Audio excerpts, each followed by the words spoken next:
माननीय संजय सिंह जी।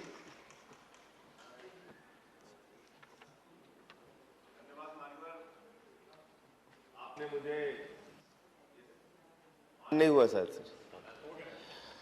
आपने मुझे इस महत्वपूर्ण प्रस्ताव पर अपनी बात रखने का मौका दिया और जब मैं आ रहा था तो राकेश सिन्हा जी को मैंने टीवी पे सुनता हुआ आया। बहुत अच्छी बातें, बहुत बड़ी बातें इन्होंने की, सुन के अच्छा लगा। इनके मुंह से राष्ट्रपिता महात्मा गांधी का नाम, राष्ट्रपिता महात्मा गांधी के उदाहरण, यही तो भारत है मान्यवर। आज आजादी के 75 साल के बाद भी हम उस राष्ट्रपिता महात्मा गांधी की बात कर रहे हैं, उनके विचारों की बात कर रहे हैं, जिससे पूरे दुनिया में भारत की पहचान बनी।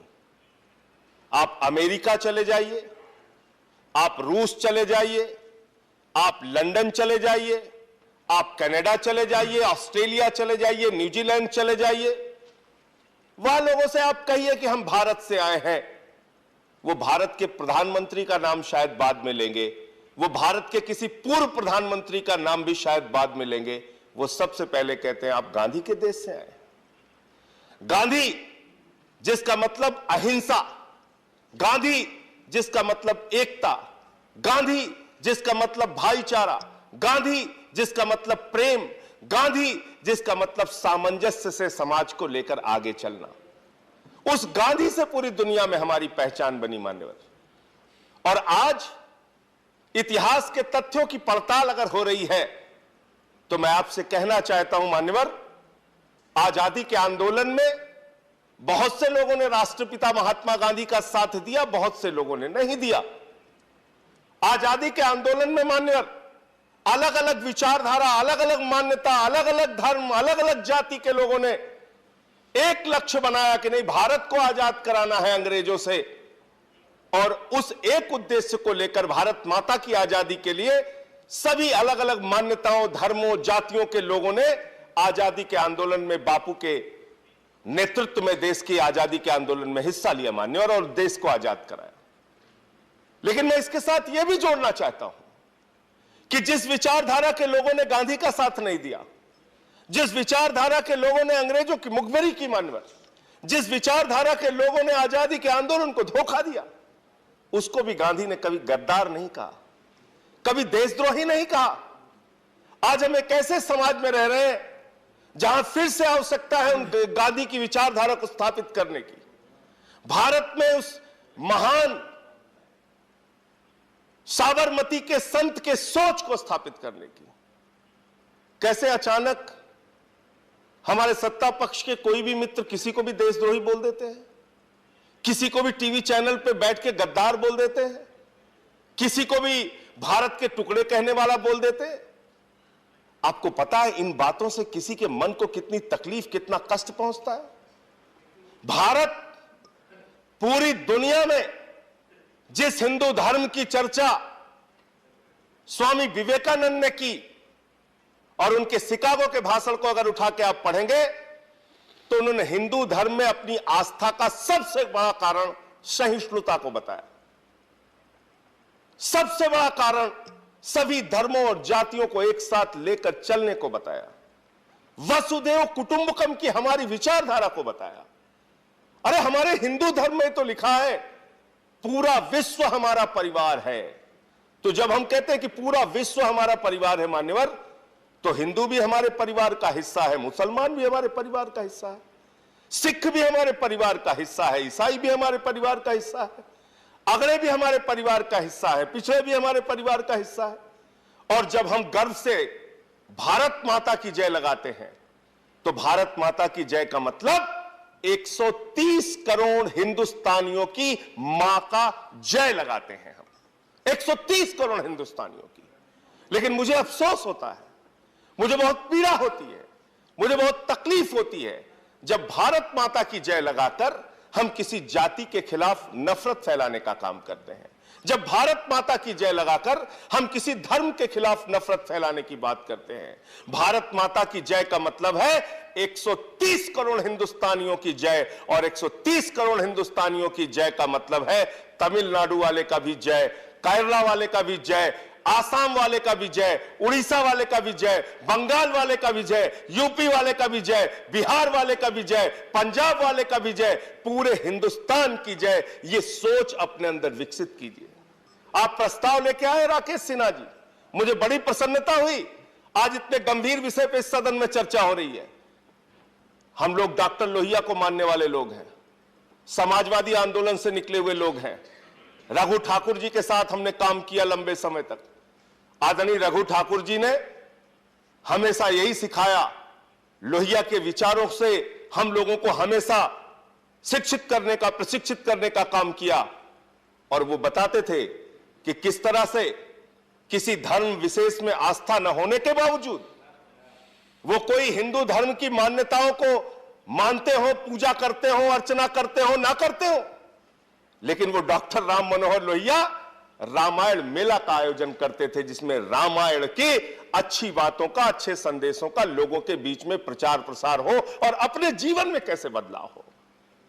अगर हम रामचरितमानस की चर्चा करते हैं मान्यवर, उसकी एक लाइन पे अगर हम अपना पूरा जीवन बिता दें, रामचरितमानस की सारी लाइनों को आप पढ़े ना पढ़े, उसके विस्तार में जाए ना जाए, सिर्फ एक लाइन पे अगर अपना पूरा जीवन हम बिता दें तो हम समझते हैं कि हमारा जीवन धन्य हो जाएगा। सब नर करहि परस्पर प्रीति, आपस में प्यार से हम रहें, यह हमारा रामचरितमानस संदेश देता है। हमारा हिंदू धर्म वसुदेव कुटुंबकम की बात करता है। लेकिन आजादी के 75 साल के बाद हम कहां खड़े हैं? आजादी के 75 साल के बाद हम किसी के कपड़े पर सवाल उठाते हैं, हम किसी की भाषा पे सवाल उठाते हैं, हम किसी की जाति पे सवाल उठाते हैं, हम किसी के धर्म पर सवाल उठाते हैं। क्या ऐसे भारत आगे बढ़ सकता है मान्यवर? क्या ऐसे इस देश का विकास हो सकता है? क्या ऐसे वसुदेव कुटुंबकम की विचारधारा पूरी दुनिया में फैल सकती है? नहीं। और इसलिए अगर हम गौतम बुद्ध को मानते हैं, अगर हम राष्ट्रपिता महात्मा गांधी को मानते हैं, अगर हम हिंदू धर्म को मानते हैं, तो सबसे पहली प्राथमिकता, मैं सत्ता पक्ष में बैठे हुए लोग हों या विपक्ष में बैठे हुए लोग हों, हमारे आपस में कितने भी मतभेद हों, हो सकता है राकेश सिन्हा जी से हमारे वैचारिक मतभेद हों, हो सकता है भारतीय जनता पार्टी से हमारे वैचारिक मतभेद हों, लेकिन भारत की जो संस्कृति है, भारत की जो सभ्यता है, भारत की विविधता में एकता, भारत की विशेषता, जो ये पहचान है, इस पहचान को कभी भी हम मिटने नहीं देंगे। आज इस प्रस्ताव के माध्यम से इस बात का संकल्प हमारी सारी राजनीतिक पार्टियों को इस सदन के अंदर लेना चाहिए माननीय। इस प्रस्ताव को आज पास करते हुए यह संकल्प अपने मन में लेना चाहिए, ईमानदारी से लेना चाहिए। और अगर हम लोकतंत्र की बात करते हैं मान्यवर, तो हमारा लोकतंत्र क्या है? अलग अलग दलों के लोग चुन के आते हैं, अलग अलग राज्यों से चुनकर लोग आते हैं, अलग अलग भाषाओं को मानने वाले लोग चुनकर आते हैं। लोकतंत्र भी तो यही कहता है, मत भिन्नता हो, आपस में आपके वैचारिक विरोध हो, अलग अलग मुद्दों पर आपकी अलग अलग राय हो, लेकिन बावजूद इसके देश के हित में, राष्ट्र के हित में हम सब एक साथ मिलकर काम करें। यह सदन इस बात का प्रतिनिधित्व करता है। भारत की संस्कृति का प्रतिनिधित्व यह सदन करता है मान्यवर। भारत की संस्कृति का, भारत की सभ्यता का, भारत की भाषा का, भारत की पहचान का, राष्ट्रपिता महात्मा गांधी के संदेश का प्रतिनिधित्व यह सदन करता है। जहां अलग अलग राज्यों से, अलग अलग भाषाओं के, अलग अलग जातियों के, अलग अलग धर्मों के लोग मिलकर चुनकर आते हैं और यहां पर देश के हित में जो योजनाएं बनाते हैं, तमाम मत भिन्नताओं के बावजूद एक साथ मिलकर काम करते हैं। यही भारत का लोकतंत्र है। तो जब हम कहते हैं विविधता में एकता, भारत की विशेषता, तो मैं राकेश सिन्हा जी से पूछना चाहता हूं कि हम इस विशेषता को खत्म करने पर क्यों तुले हुए हैं? क्यों आमादा इस विशेषता को समाप्त करने के लिए? क्यों हम आपस में रोज नफरत की बात करते हैं? क्यों हम लोगों को आपस में झगड़े कराने की बात करते हैं? ये बंद कीजिए। ये हमारी पहचान नहीं है, ये हमारी संस्कृति नहीं है। जिनका आप उदाहरण दे रहे थे आज अपने भाषण में, क्या उनके उदाहरण से देश आगे बढ़ सकता है? उनका काला इतिहास है, उनका काला इतिहास है। क्या उन्हीं काले इतिहासों को दोहरा के बातें करके, उन्हीं बातों को करके हम इस देश को आगे लेके जा सकते हैं? एक नए भारत की कल्पना जब करते हैं आप, जब आप श्रेष्ठ भारत बनाने की बात करते हैं, तो आप भारत आज की परिस्थितियों में कैसे आगे बढ़ सकता है, इसकी चर्चा करनी चाहिए। कैसे हिंदुस्तान को नए रोजगार के साधन मिलेंगे, कैसे अच्छी शिक्षा मिलेगी, कैसे अच्छे स्वास्थ्य की व्यवस्था होगी, इसके बारे में चर्चा करने की आवश्यकता है माननीय। एक अभी फिल्म की चर्चा बहुत तेजी के साथ पूरे देश में है। उस फिल्म की चर्चा आप करते हैं, कोई आपत्ति नहीं है, फिल्में देखनी चाहिए। फिल्मों के जरिए अगर आपके सामने सच्चाई आ रही है तो सच्चाई आनी चाहिए।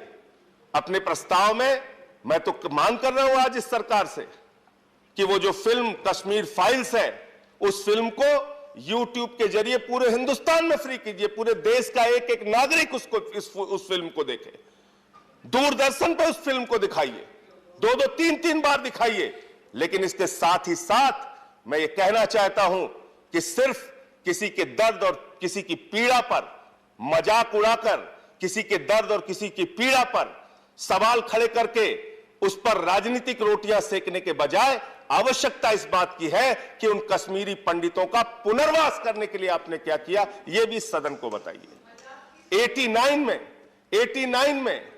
89 में आपको शायद याद होगा, नहीं याद होगा, लेकिन जब कश्मीरी पंडितों को निर्ममता के साथ पीट पीट के वहां से बाहर किया गया मान्यवर, उस समय हमारी भारतीय जनता पार्टी सरकार में थी मान्यवर, सरकार में थी।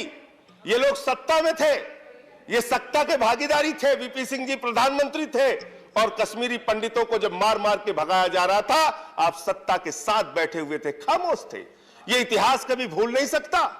आप ये भी नहीं भूल सकता इतिहास कि आपकी पार्टी के नेता और आपकी पार्टी के जगमोहन जी जो बाद में केंद्रीय मंत्री हुए, वो वहां के राज्यपाल थे। उनके राज्यपाल रहते हुए कश्मीरी पंडितों को वहां से मार मार के भगाया गया। और यह भी इतिहास कभी नहीं भूल सकता। इसी सदन में आम आदमी पार्टी की ओर से मैंने मामला उठाया था कश्मीरी पंडितों के पुनर्वास की। कश्मीरी पंडितों के पुनर्वास के लिए 7 वर्षों में आपकी सरकार ने क्या कदम उठाया, इस पे चर्चा कीजिए, इस पे बातचीत कीजिए। अरे वो भी एक संस्कृति है, वो भी एक संस्कृति है, वो भी एक क्षेत्र की संस्कृति है, वो भी एक हिंदू धर्म को मानने वाले लोग हैं उनकी। अब देखिए, आप कश्मीरी पंडितों पे भी इनको समस्या है सर। कश्मीरी पंडितों का पुनर्वास भी नहीं करना चाहते सर। यहाँ दूसरे विषय भी आए प्रस्ताव, ये कश्मीरी पंडितों को भी नहीं बसाना चाहते सर। मैं तो पुनर्वास की बात कर रहा हूँ, मैं तो कश्मीरी पंडितों के पुनर्वास की बात कर रहा हूँ। आप उन्हें समय दे रहे हैं, उस पर भी आपत्ति कर रहे हैं। आपने जो कहा उस पर नहीं करना चाहते, आपसे कुछ नहीं हुआ, ये अलग बात है। लेकिन सुन तो लीजिए, हमारी पीड़ा तो सुन लीजिए। कश्मीरी पंडितों के लिए आपने कुछ नहीं किया, मैंने मान लिया, सुन तो लीजिए हमारी पीड़ा। आपने कुछ देखे, कश्मीरी पंडितों पे भी समस्या सर। कश्मीरी पंडितों की पीड़ा नहीं सुनना चाहते। मैं खत्म कर रहा हूं सर, मैं समाप्त कर रहा हूं, मैं सर ये कह रहा हूं, एक प्रस्ताव सदन में पास कीजिए। ये बहुत चर्चा का विषय है इस समय। सारे सांसद, मैं तैयार हूं 5-5 करोड़ की अपनी निधि, 1 साल की पूरी निधि कश्मीरी पंडितों के पुनर्वास के लिए दीजिए। मैं तैयार हूं, आम आदमी पार्टी की ओर से ये प्रस्ताव ला रहा हूं आपके बीच में। ठीक, बहुत बहुत धन्यवाद।